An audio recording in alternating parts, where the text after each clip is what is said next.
Salut, bonsoir à tous ou bonjour. On se retrouve aujourd'hui dans une toute nouvelle vidéo. C'est la première fois que je dis cette phrase sur ma chaîne. Franchement, Aurel, depuis que tu as dépassé les 1K, t'as vraiment géchant. Vraiment. Et c'est une interview. Et ça faisait longtemps les interviews en vrai. Ça faisait 2-3 vidéos en fait. On s'en fout. En tout cas, ça fait très longtemps que j'avais pas eu de comédienne en interview et franchement ça fait vraiment plaisir, ça donne un peu de fraîcheur un peu sur la chaîne et franchement moi ça me fait vraiment plaisir d'avoir reçu et surtout que Ingrid Donadieu ait accepté. En tout cas voilà, Ingrid Donadieu c'est une comédienne qui a doublé dans pas mal de sagas cultes, a doublé dans les Avatars, a doublé dans Wonder Woman, a doublé dans l'émission Impossible. Bon déjà voilà, c'est vraiment ça sur tout le CV qu'elle a sur Wikipédia. Donc franchement, n'hésitez pas à aller voir sa page Wikipédia, n'hésitez pas à la suivre sur ses réseaux, tout sera en description. Ingrid, bonjour. Coucou. Alors comment ça va? Comment ça se passe un peu en ce moment dans cette période assez difficile?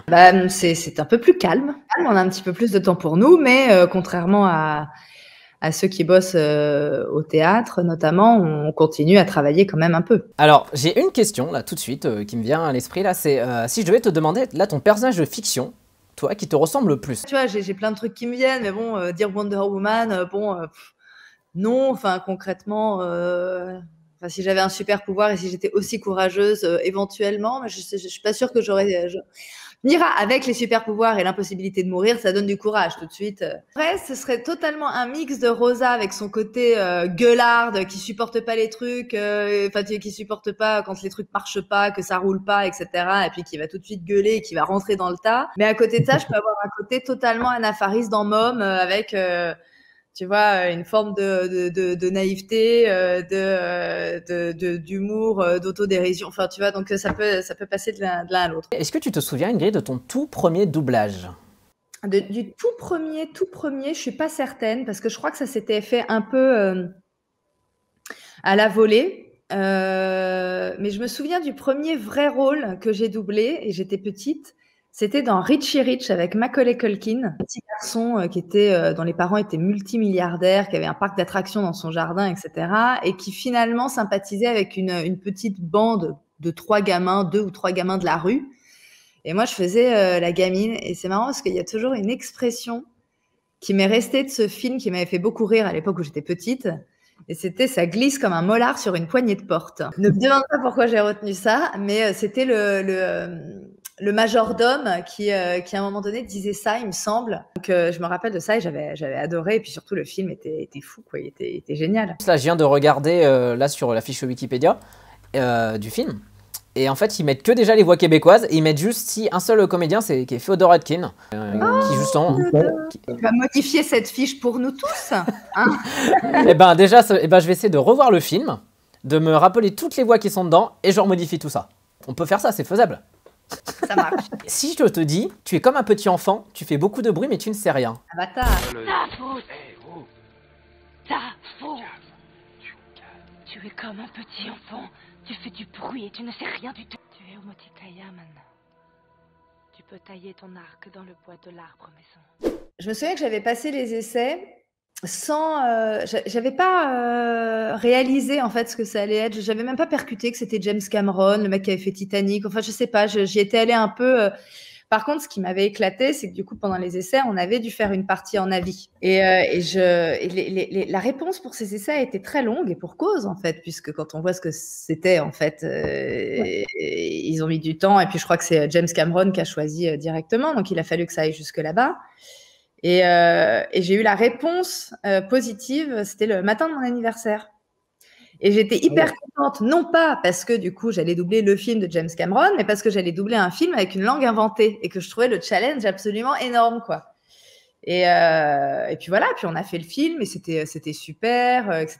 Mais encore une fois, à ce moment-là, je crois que je réalisais pas du tout qu'on était en train de doubler un film qui allait connaître un succès pareil, quoi. Que les parties donc en avis qu'on entend dans le film, c'est toi. Ouais. Ça a été fait en combien de temps le doublage à peu près de Avatar? C'était un film qui durait longtemps, donc oui, à mon avis, il y a eu bien 2 semaines d'enregistrement, mais encore une fois, après, ça c'est pour tous les rôles, donc pour les rôles principaux, c'est Ça prend pas autant de temps. Et est-ce que tu as un peu des suppositions sur un peu ton personnage, peut-être dans Avatar 2? Je crois que ça n'arrête pas d'être repoussé. Mais non, j'en ai aucune. Et puis, j'ai même pas essayé. J'espère surtout qu'elle sera dedans. Que sur les 3 qu'il a prévu de sortir ou les 4, s'il y en a un avant sur Terre, ce sera qu'un seul, quoi. Normalement, là, de toute façon, le tournage est fini et là, il est en post-production et il sort dans 1 an. Je crois que c'est en décembre 2022. Je crois que ça a été Ah ouais. repoussé à décembre 2022 à cause de la pandémie. Ça Ah devait bah oui, sortir ouais, en ouais. décembre 2021 et je crois que le 2 sort en décembre 2022. Après, en noir et blanc, l'image, on ne l'avait pas en Voilà. couleur. Et en général, je vois rarement les films que j'ai doublés ou les séries parce que du coup, je les ai vus pendant l'enregistrement. Mais là, celui-là, c'est vrai que j'avais très envie de le découvrir en couleur et donc j'étais allée le voir au ciné avec une très bonne amie à moi. Par contre, on l'avait vu en 3D, c'est ça, on était allé le voir en 3D et je me suis dit plus jamais, parce qu'en fait, quand j'enlevais mes lunettes, je me rendais compte que la luminosité et les couleurs étaient nettement plus belles et plus vives et du coup, j'avais été un peu déçue de ça. Est-ce que tu te souviens, Ingrid, du pire film, là, cette fois, que tu aies doublé? Alors moi j'aime beaucoup les téléfilms de Noël pour M6 ou TF1. On est sur de la qualité très très relative, mais le côté Christmas, machin, légèreté, ça rattrape le truc en gros. En revanche, quand on est sur ce type de téléfilm en mode thriller, extrêmement mal joué, avec un scénario mais abominable qui ne tient pas la route 2 secondes, avec des faux raccords partout, la technique, enfin là quand même t'es atterré. Mais ça reste toujours très rigolo à faire parce que souvent, ils sont tellement mauvais dans ces téléfilms que du coup, c'est un challenge d'arriver à être meilleur qu'eux et de finalement d'arranger un peu leur jeu en étant un peu plus naturel et plus sincère, quoi. Donc, dans tous les cas, c'est intéressant à faire, mais c'est vrai que ah ouais, il y en a là, il y en a un que j'ai fait récemment, c'était terrible, quoi. C'était une nana, mais c'était effectivement pour une de ces chaînes, pour vraiment le programme du dimanche à 15h. Et c'était une nana qui était droguée par son mari, qui était psychiatre, et qui l'hypnotisait. Et puis, elle se faisait accuser du meurtre qu'en fait, lui avait commis. Enfin bon, dès le départ, tu as tout compris.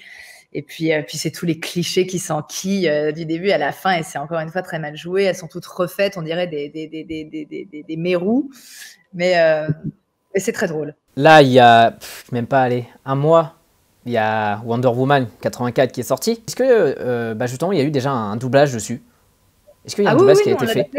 On l'a doublé cet été, et donc on l'a fait, et puis finalement, ils ont reporté la sortie. Mais c'est plus simple à mettre en place puisqu'effectivement, dans ce cas-là, ils ont créé des sens de circulation dans les studios. L'ingé son et le directeur artistique ou la directrice artistique sont masqués.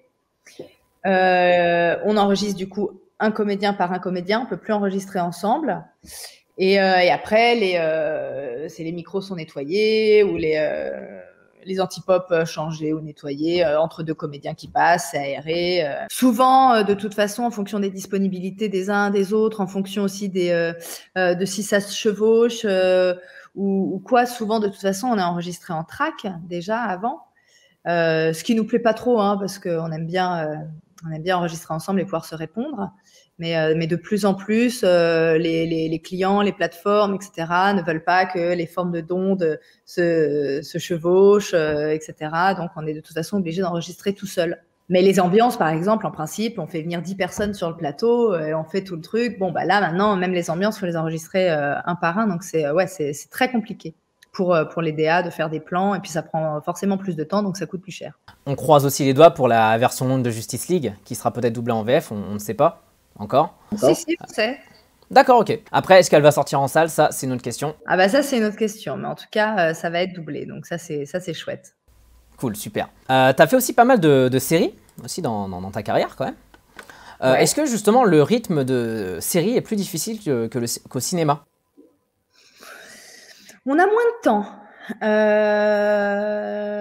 Au cinéma, c'est vrai qu'on va avoir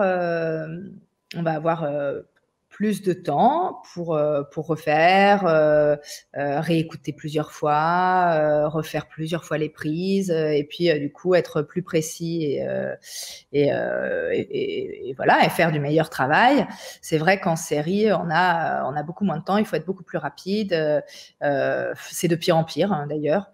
C'est-à-dire que là, il y en a beaucoup qui sont obligés de déborder jusqu'à 20h sur leur plateau, ça rentre pas, on leur donne pas assez de temps pour finir, et c'est un cauchemar, sauf qu'après, c'est des questions de coût, hein, toujours. Donc ça va être à un moment donné un nouveau combat à avoir pour pas que ça devienne la normalité, parce qu'effectivement, il y a un monde entre sauver un petit peu les coûts, parce que là, on est dans une période un peu compliquée, et que ça devienne la normalité, et puis que tout le monde soit obligé de renoncer à sa vie privée pour. Mais oui, du coup, les séries, ouais, on doit être plus rapide, plus efficace.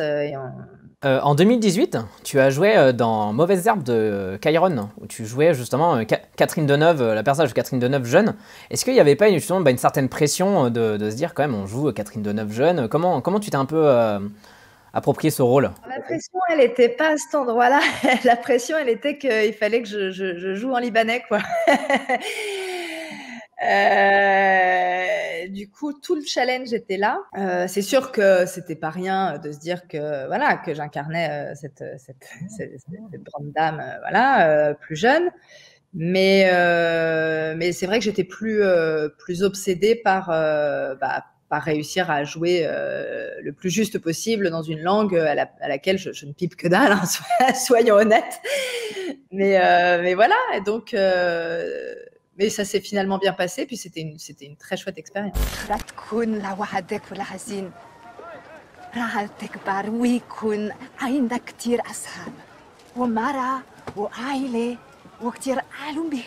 Grâce au doublage que je me suis retrouvée là-dessus, parce que mon agent m'a appelé en me disant écoute, voilà, c'est pour tourner en libanais, mais comme tu fais beaucoup de doublage, je me suis dit que tu aurais l'oreille, et que du coup alors on y voit un rapport ou pas, mais le fait est que du coup c'est ça qui lui a fait penser à me mettre sur le rôle, et du coup voilà, j'ai été choisie. En t'écoutant là depuis tout à l'heure de ce que tu dis avec ce que tu as fait avec Neytiri, ou même là avec le personnage de Catherine Deneuve, on dirait que tu aimes beaucoup justement jouer avec ces langues et tout, même avec Wonder Woman aussi, le fait de peut-être d'avoir un petit accent et tout. J'ai l'impression que tu aimes beaucoup ça. Ouais, ça donne un petit challenge en plus. Alors bon, ça nous sort de notre zone de confort, c'est sûr. Il y en a avec lesquels je suis plus. Alors bizarrement, tu vois, j'étais beaucoup plus à l'aise sur mon rôle avec, en libanais. Alors après, j'ai eu du temps, tout est relatif, parce que j'ai passé le casting le lundi et c'était pour tourner le lundi suivant. Donc autant te dire que voilà. Mais j'avais un audio témoin, j'ai pu travailler vachement en amont, mais c'est vrai que j'ai été plus à l'aise là-dessus que sur les 2 pauvres phrases en suédois que j'ai dû faire dans Mission Impossible, tu vois. Où là, j'ai un coach qui est venu sur le plateau, mais alors moi c'était des sonorités, j'y arrivais pas, quoi. Alors qu'en plus j'ai des origines norvégiennes, si tu veux. Mais voilà, mais bon, c'est rigolo, ouais, c'est toujours amusant. Et est-ce qu'il y a justement une actrice que tu redoutes doubler à chaque fois quand tu la vois, tu dis ah ouais, là ce qu'elle a fait c'est encore un niveau au-dessus par rapport à ce qu'elle avait fait la dernière fois, et tu te dis ah ouais. Il y en a une là, moi j'estime que j'ai pas réussi à lui rendre justice dans la dernière série, c'est Ruth Wilson dans À la croisée des mondes. Je trouve que ce qu'elle fait est absolument époustouflant en fait. Mais autant dans The Affair, elle était très très bien, mais il y avait rien de vraiment compliqué pour moi, et je suis rentrée dedans assez facilement. Pareil dans ses autres produits, non, parce que la première fois que je l'ai doublé, c'était sur Luther. Et Luther déjà, c'était coton. Il y avait quelque chose de très très bizarre, très étrange, très. De toute façon, elle joue une sociopathe, hein, dedans, donc mais.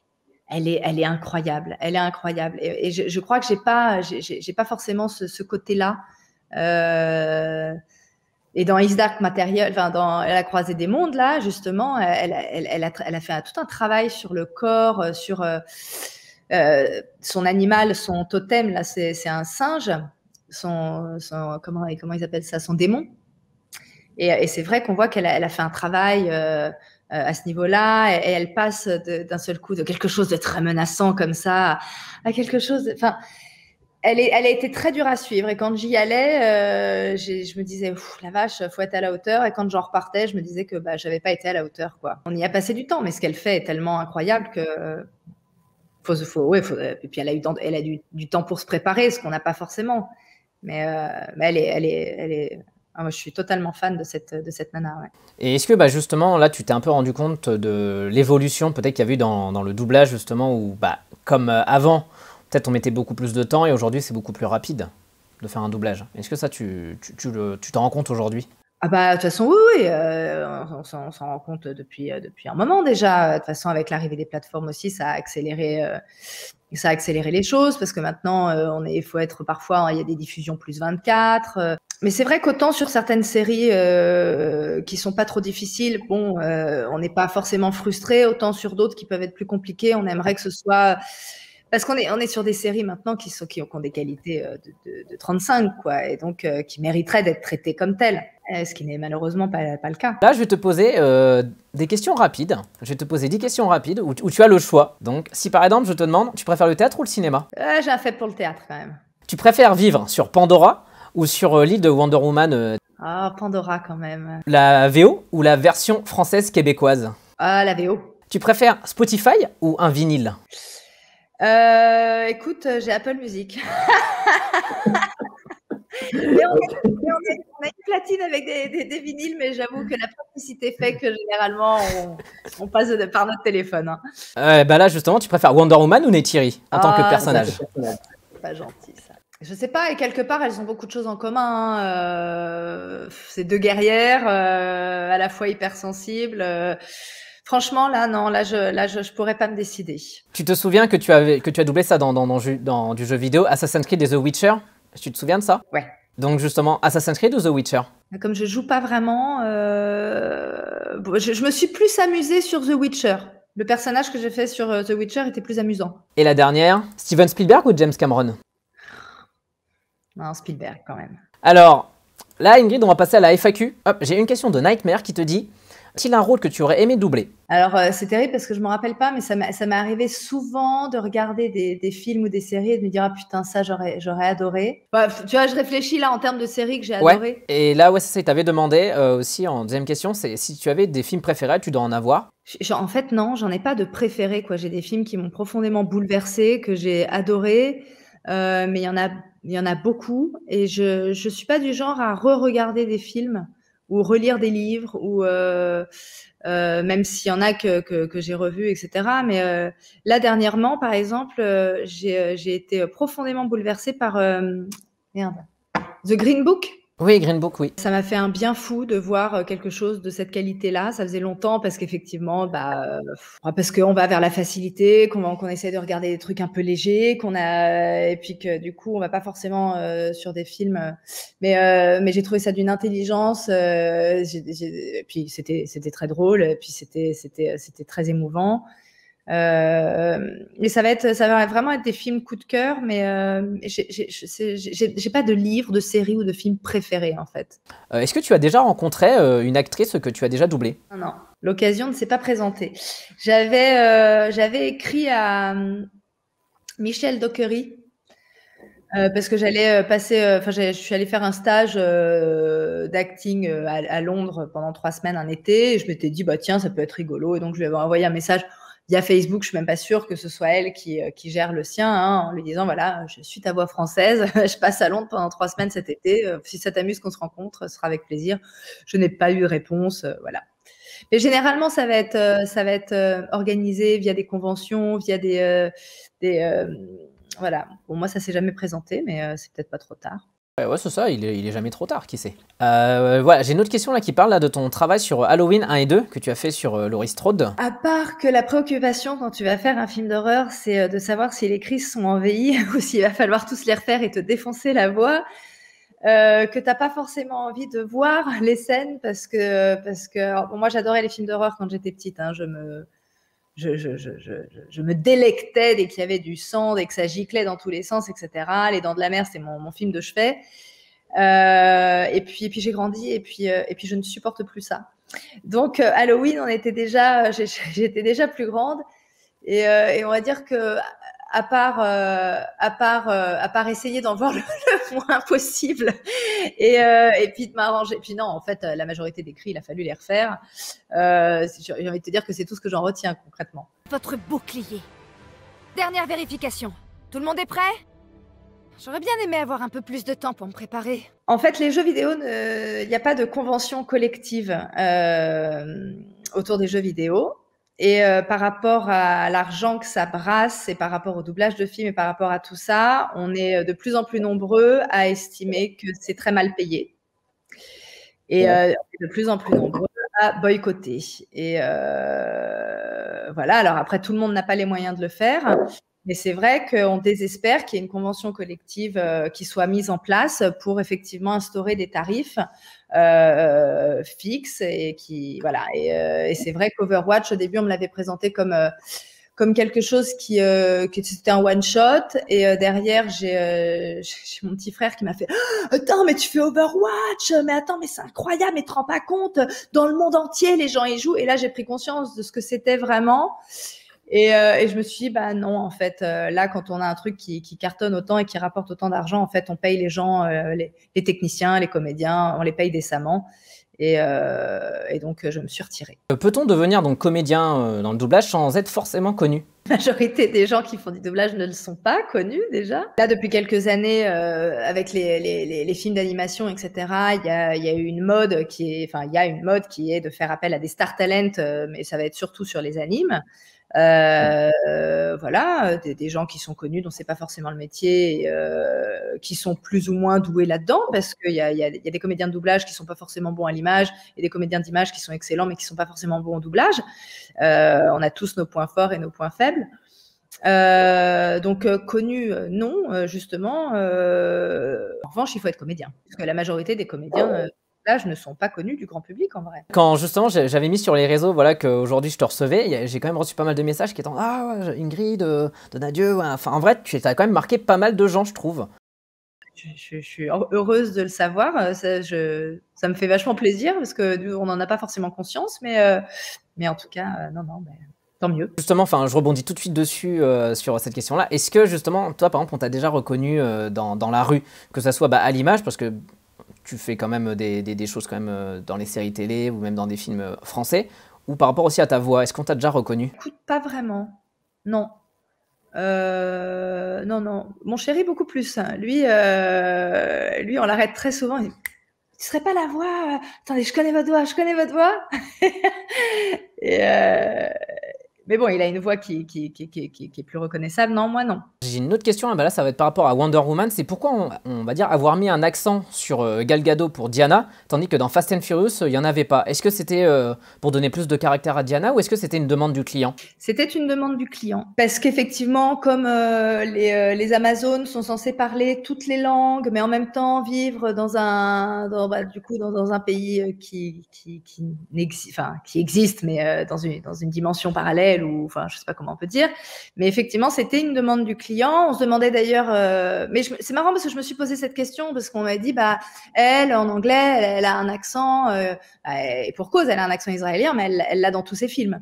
Donc, on aurait pu se dire, mais non, ça a été une demande et ça a fait partie justement des critères pour des propositions, parce que du coup, moi, j'ai passé des essais, même si je l'avais doublé avant dans les Fast and Furious, etc. On a passé des essais pour Wonder Woman, et effectivement, il y avait une proposition, il fallait trouver un accent qui ne se rapproche ni de l'accent anglais, ni de l'accent allemand, ni de l'accent... il fallait trouver quelque chose qu'on puisse pas définir, quoi, d'indéfinissable. Challenge intéressant.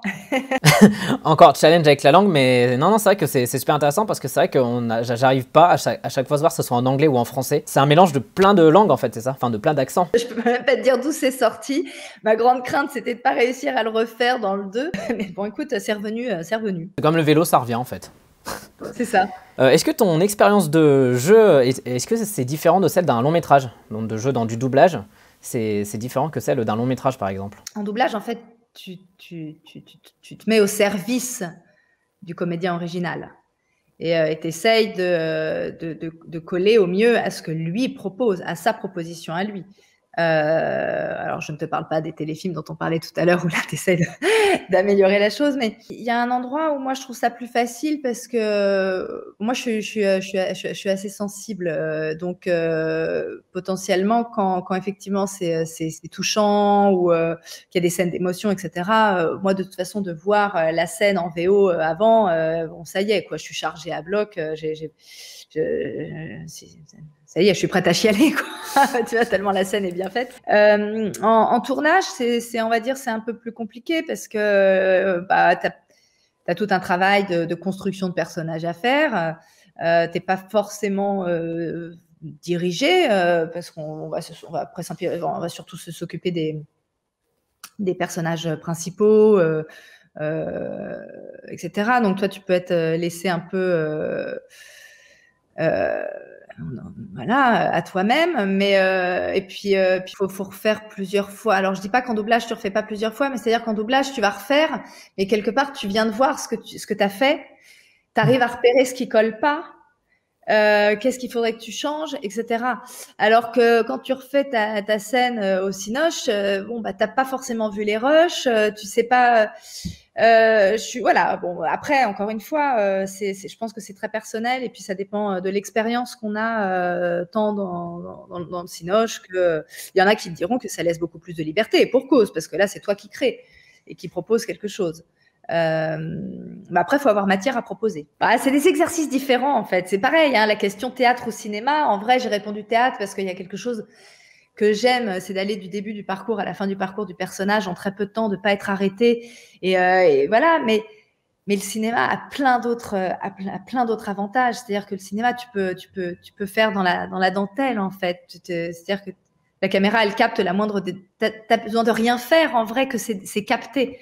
Au théâtre, tu es obligé d'être un peu plus démonstratif. Donc, c'est vraiment des exercices différents. Et je trouve que les trois sont hyper enrichissants et demandent des approches différentes, voilà, avec un seul point commun, et c'est ce que je répète tout le temps, c'est la sincérité, quoi. Et c'est quoi ton genre de film que tu préfères doubler?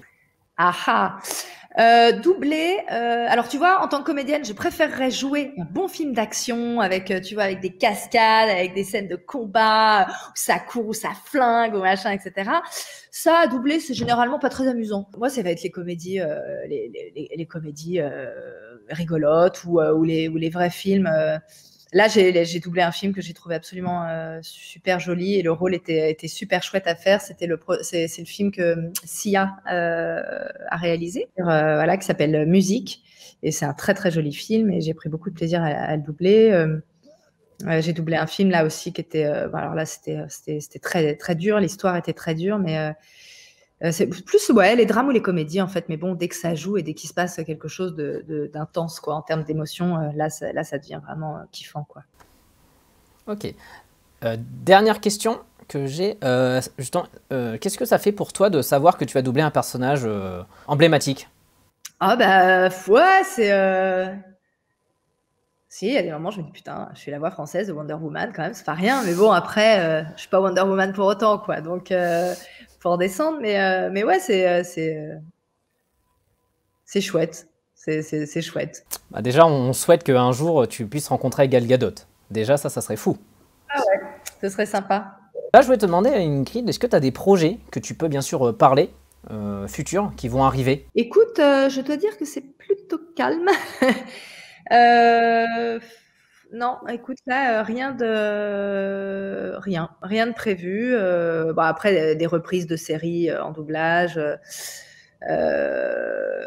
Bon, rien de qui sortent de l'ordinaire, non, mais sinon non. Est-ce que tu aurais on va dire, un mot, une phrase qui t'inspire un peu pour finir un peu tout ça? Bah, en ce moment, ce serait, j'essaie de me convaincre de faire confiance à l'avenir, hein. Ouais, c'est ça. Moi, je suis dans cette obsession-là de me détendre et de faire confiance au destin et que voilà, que ça va bien se passer et puis voilà, que mes enfants auront une planète qui tient la route pour grandir et pour vivre heureux. Et voilà, on va dire que là, c'est un peu ça qui m'obsède. Tu es quand même très optimiste dans dans tout ce que tu fais, dans tout ce que tu proposes et tout, je trouve. Donc c'est super intéressant. On essaye, hein, parce que bon, sinon après, il n'y a plus qu'à calfeutrer toutes les ouvertures et ouvrir le gaz. Hein. Ça n'empêche pas d'avoir des coups d'angoisse et des coups de mou en se disant putain, qu'est-ce qui va se passer? Qu'est-ce que j'ai fait? J'ai été égoïste de mettre 2 enfants au monde dans un contexte pareil, mais bon, non, ça va le faire, ça va le faire. Bah Ingrid, merci de ta bonne humeur. J'espère beaucoup quand même qu'un jour on aura l'occasion de se revoir. Donc voilà. Avec plaisir. Donc à bientôt. Merci le chat pour vos questions. Bye. Voilà, cette vidéo est finie, j'espère qu'elle vous a plu, n'hésitez pas à la partager, n'hésitez pas à la liker, n'hésitez pas à mettre un petit commentaire si vous avez aimé, si vous avez des choses à dire en plus, même si vous avez des questions à poser à Ingrid, que je lui transmettrai avec grand plaisir. En tous les cas, moi je vous dis à très bientôt et surtout... Et n'oubliez surtout pas de vous abonner à la chaîne Orel's Wake.